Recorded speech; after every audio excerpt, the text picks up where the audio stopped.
in the 21st century. Hard-working people working hard for you and me. Moving higher, time and time again.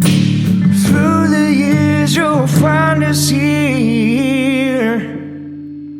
Moving higher. Hello and welcome to Moving Iron Podcast, Tax News with Glen Birnbaum. This edition of the Moving Iron Podcast is brought to you by Dawsontire and Will, your premier ag tire and wheel provider in North America, helping people grow. Tractorzoom delivering insights, and Dryshod Boots, the official work boot of the Moving Iron Podcast. Glen is a CPA with Sikich, and he has come on again to talk about what's going on out there in the world of PPP, and also kind of break down a little bit of what the ag sector is going to get out of this $9 billion that the House and the Senate has sent to President Trump to be signed. So, Glenn, how you doing this morning, man? Good, Casey, hanging in there. We always want to timestamp these. It's a little after 8 a.m. Central on Wednesday, December 23rd. And as you alluded to, this bill has been passed by both the Senate and the House, but the President has not signed it, and he's actually threatened to veto certain parts of it. So we will have to put that disclaimer on some of our discussion here. But we wanted to talk about this because there's some pretty big news regarding PPP in particular. So okay, all right. So lots of stuff has happened with PPP over the since we talked last about a couple weeks ago. The taxability issue with the PPP loan has come out and kind of been somewhat finalized. So talk about that a little bit and the implications you see there, Glenn. Yeah, that's probably one of the biggest things that's in this bill is this, the PPP money would be tax-free, basically.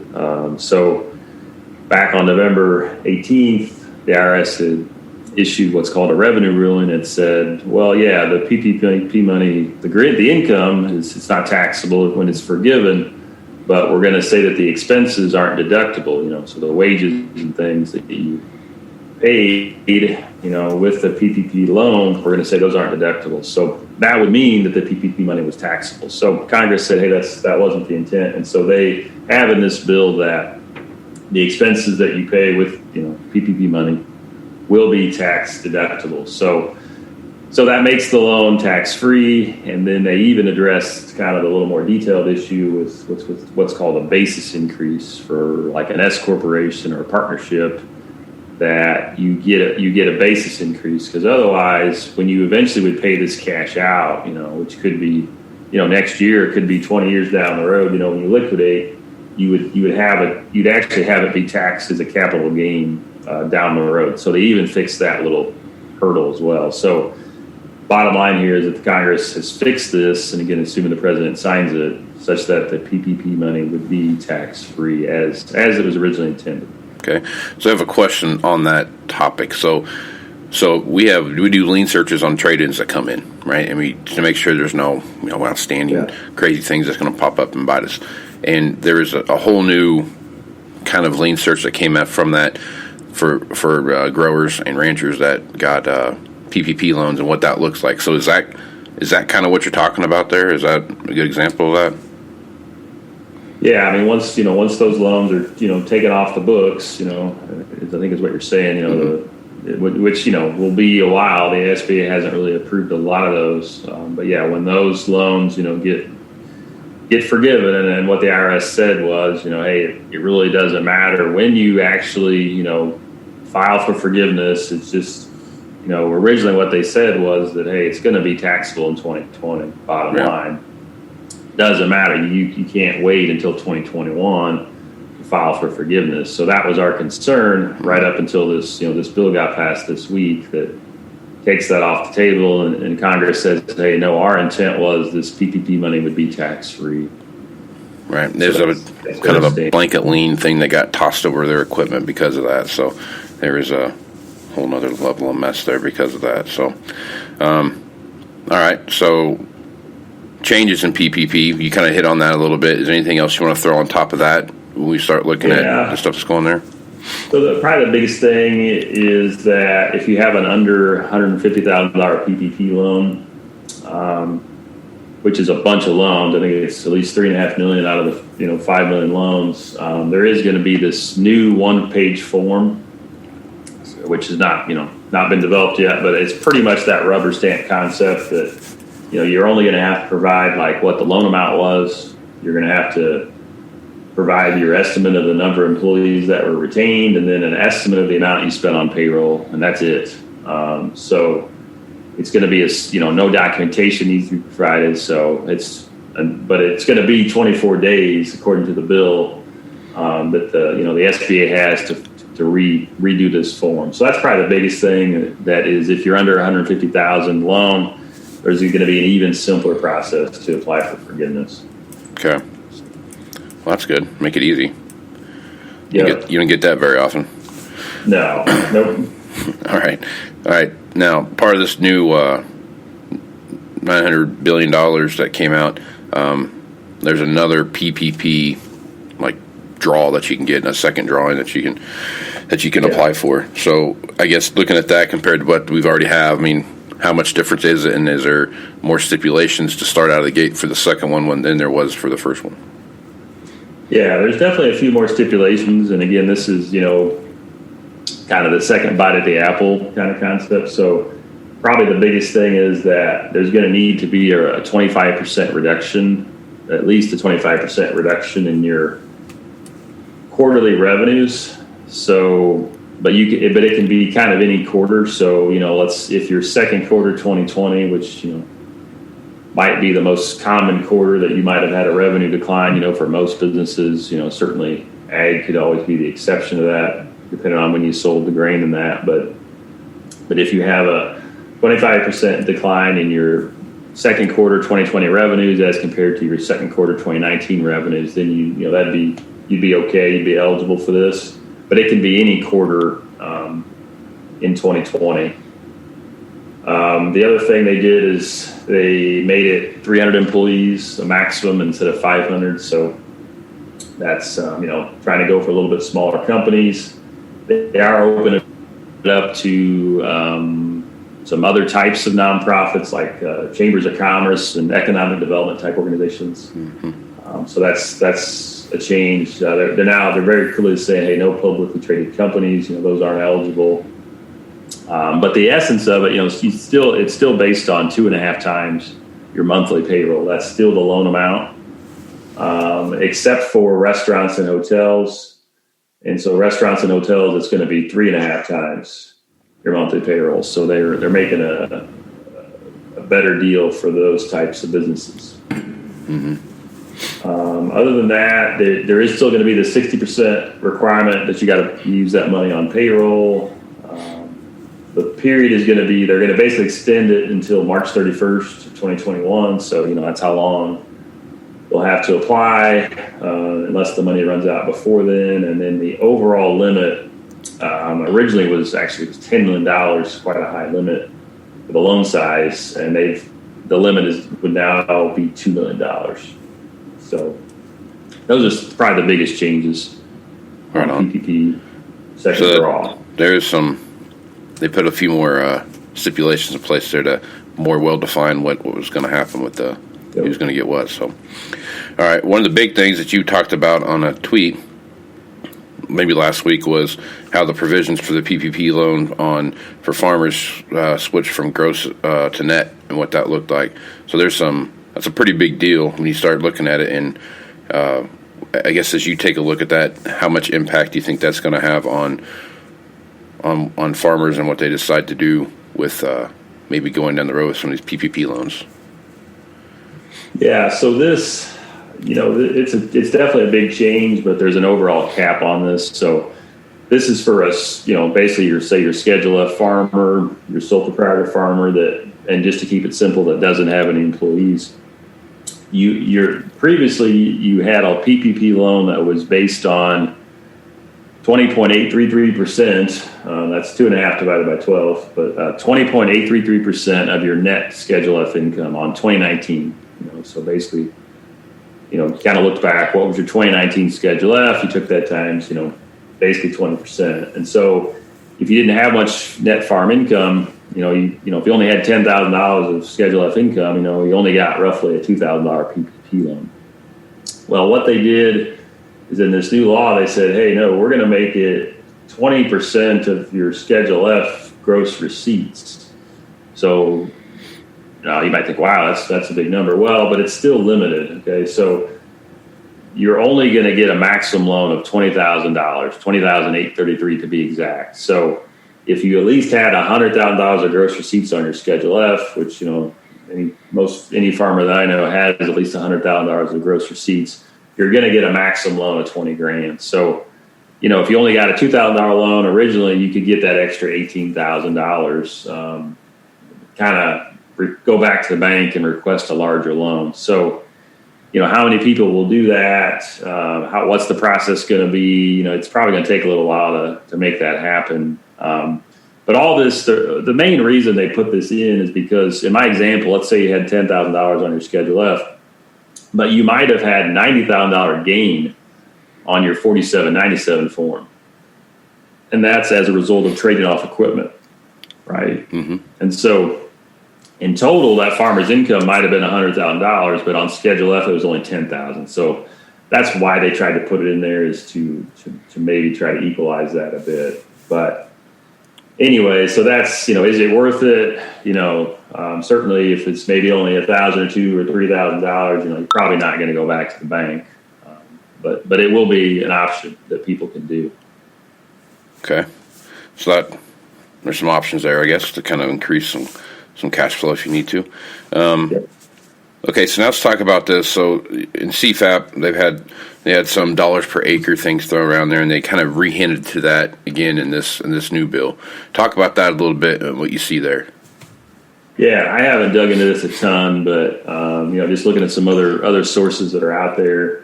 But it is this $20 per acre payment. So this isn't really part of the a tax bill or anything. It's just part of another part of the bill. $20 per acre payment based on your 2020 crop year. So we think it's probably going to be similar to the CFAP 2, which is a very simplified process. It didn't depend on how much grain was sold or unpriced or all that. You remember all that? That was kind of the CFAP 1 stuff. There was some confusion about that. CFAP 2 was pretty quick. Was just a certain pennies per bushel kind of concept, although the minimum, I believe, is $15 an acre. Now for this, iteration that's in this bill that's passed here, it's going to be $20 an acre. And then there is some additional relief to like livestock producers who may have had to euthanize their stock, as a result of supply chain disruptions. So, but a lot more to unpack there. There's a number of pages on that, but I think the main thing would be this $20 per acre is in the bill. Okay. So what kind of impact do you think that'll do? I mean, do you really have much? I mean, I guess there's really not enough out there to really kind of hone that in, but what are your thoughts there? I mean, is that something that you see a huge impact for a taxable situation there, or kind of what's your thoughts? I don't think it's going to get paid here by the end of the year. So, it'll be something that'll get paid next year, I assume, although, I suppose anything's possible, but I would assume that it'll get paid next year. So it's really not a 2020 planning consideration, other than just to know, hey, we got this much kind of income that we'll have next year. Right.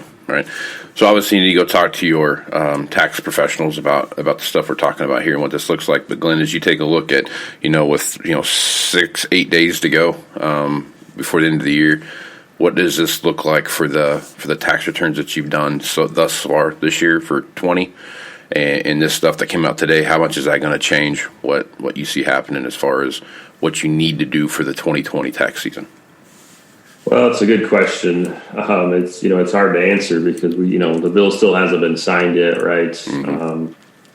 And the PPP deductibility was going to be the major headline here, and we still think that it'll eventually pass, I guess, but if it passes next year, early in the year, then how there's a little bit of uncertainty. But as we've talked before, farmers that are cash basis do have the ability to be quite flexible with their income. If you have sold grain in the fall, fall delivery, and you've just not taken your money until January, January pay, there are ways to, retroactively, we could be talking in February, March, and elect to push that income back into the year. So, farmers that I'm dealing with, some of them have got that flexibility, where we know we can probably get back to where we want to be, even if we don't really know exactly what that is right now. But in other situations, you've still got the depreciation lever to pull, where I can take a lot of depreciation if I want, or take not as much. So, but it does make it hard to plan, because, we thought we'd be able to be very clear with people that, hey, PPP money is going to be tax-free, and still think that's eventually going to happen. But, you'd like to see that signed, right, in the bill. So it's kind of hard, and we already started calling clients, obviously, and we've actually, we got a webinar at noon today that we're prepared to put on, but we're just going to have to put a disclaimer on it that, hey, this is not signed in yet. Right. It's a lot of good stuff in there that could really change people's tax situation. That just needs to get passed, and then once it gets passed, there's a whole new window of things to look at. As we've talked, January 15th is the estimate deadline. That's a fourth quarter estimate deadline. That's also a deadline for farmers who haven't paid any quarterly estimates. You make one estimate January 15th. So that's that'll be really where the rubber meets the road, is if we don't have clarity by January 15th. So yeah, well, good stuff as usual, Glenn. Anything else you want to hit on before we shut it down here? I think that's other than one other thing is they do have in the bill that business meals, those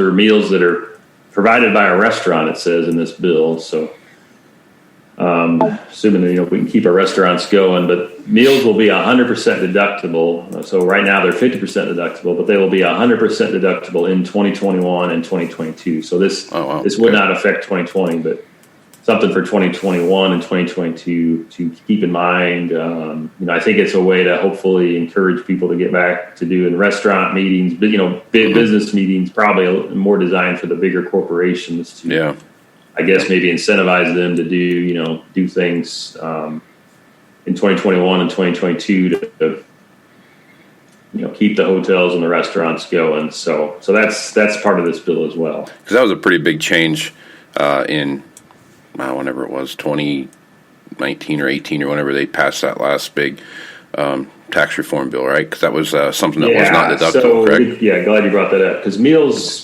have always been 50% deductible, and I guess they will be 100% deductible in 2021 and 2022. But what changed with tax reform, so started in 2018, was that entertainment, so like the sporting tickets and those type of things, luxury boxes, those types of things. Before, entertainment was 50% deductible, and right now, started in 18, it's 0% deductible. So the entertainment provision has not been changed. Okay. But then the meals provision was enhanced, if that makes sense. Yep. Gotcha. Okay. Good stuff. All right, Glenn, great stuff there as usual. Folks want to reach out to you and get more information about Sickich and what they can do, or just get some more clarification on what we're talking about here. What's the best way to do that? Yeah, it's best to call our office here in East Peoria, which is where I'm based out of. 309-694-4251 is the office number, and they'll ring over to me. I'll be happy to talk to anyone. And then you can always look me up on Twitter. At Glen Birnbaum is my handle. And then, of course, go to the Sickich website, www.sickich.com. That's SIKICH. And you can stay up to date on the latest, and even sign up for this webinar at noon today if you still have time. And it will be recorded as well. So. Outstanding. Well, Glenn, I appreciate you being on the podcast. I'm Casey Seymour with Moving Iron Podcast. If you want to reach out to me, hit me up on Facebook, Twitter, and Instagram. You can find all the information there about the podcast, and as well as any blogs I have written. Also, go to my website, movingironllc.com. There you can find the latest editions of the podcast, Moving Iron blog, and all the information about the Moving Iron Summit coming up in Nashville, Tennessee, September 15th through the 17th. I had to postpone that from January just because of what's going on with COVID here, but hopefully this fall things will be great. Make sure you check out the Dryland Farmer podcast. Brent and Landon are great friends of mine, and they put on a pretty entertaining podcast there as well. So with that, I am Casey Seymour with Glen Birnbaum. Let's go move some iron, folks. Out. Moving iron in the 21st century. Hardworking people